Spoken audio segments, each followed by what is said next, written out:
दंफाङा दानोब्लाबो गायब्लानो बियो रोदोमफिनो ना रोदोमफिनो नाथाय मानसिनि जिउखौ जेब्ला दानगोन ना आरो बेखौ नागिरना मोनफिननाय नङा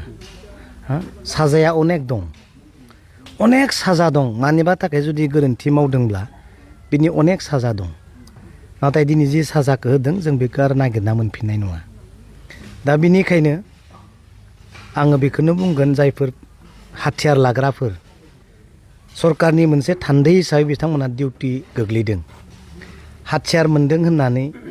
पावार मोन्दों होननानै बिबान मोन्दों होननानै जानला मानला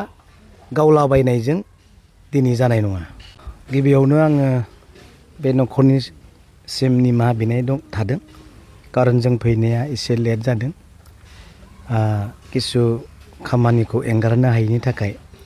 जों दिनैसो फैनो हादों जाथायाथ' जालांबाय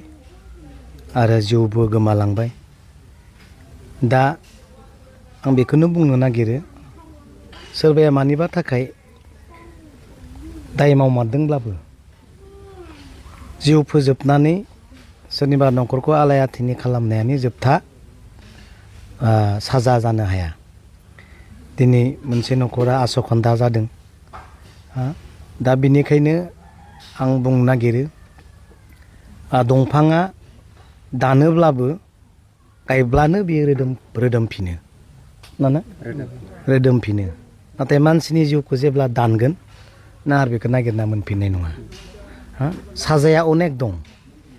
अनेक साजा दं मानिबा थाखाय जुदि गोरोन्थि मावदोंब्ला बिनि अनेक साजा दं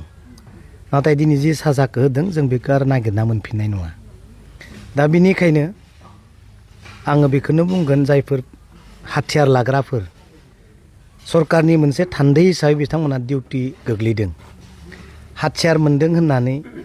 पावार मोन्दों होननानै बिबान मोन्दों होननानै जानला मानला गावलाबायनायजों दिनै जानाय नङा बेखौ दिनै जोङो रायजोनि जानानै जों बुंथारनांगोन नङा होमबा दिनै पावार मोन्दों होननानै जुदि सोब समावबो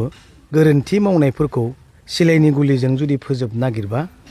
बे समाधान जानो हानाय नङा बेनिखायनो आङो डिपार्टमेन्टनि मानसिफोरखौ बिथांमोनखौ खावलायगोन मोनसे काउन्सिलिं नांगौ मोनसे काउन्सिलिंनि गेजेरजों बबे एरियासिम जों थांनो मोना बबे रेड जन बबेसिम थांनानै फैफिननो हागोन बेफोरनि मोनसे मोजां काउन्सिलिं नांगौ होननानै आं सानदों नङा होमबा दा दिनै बेबायदि घटनाया जोंनि गेजेराव खनसे नङा खननै नङा गले गले जानायखौ जों नुनो मोन्दों जुदि बिब्दि गले गले जाबाय थायोब्ला रायजोनि गोसोआ बायगोन रायजोनि गोसोआ जेब्ला बायगोन अब्ला नोंसोरबो दिनै मोजाङै थानो मोननाय नङा जेब्ला जिउनि बदलि जिउ होननाय मानसिया जेब्ला सानखांनाय फैगोन अब्ला जानाङि जाथायफोरा घटनाफ्राबो जोंनि गेजेराव जानो हागौ बेनिखायनो आं डिपार्टमेन्टसिम रिकुवेस्ट सेकेन्ड टाइम आरो जेन बेबायदि घटनाया जेन जाया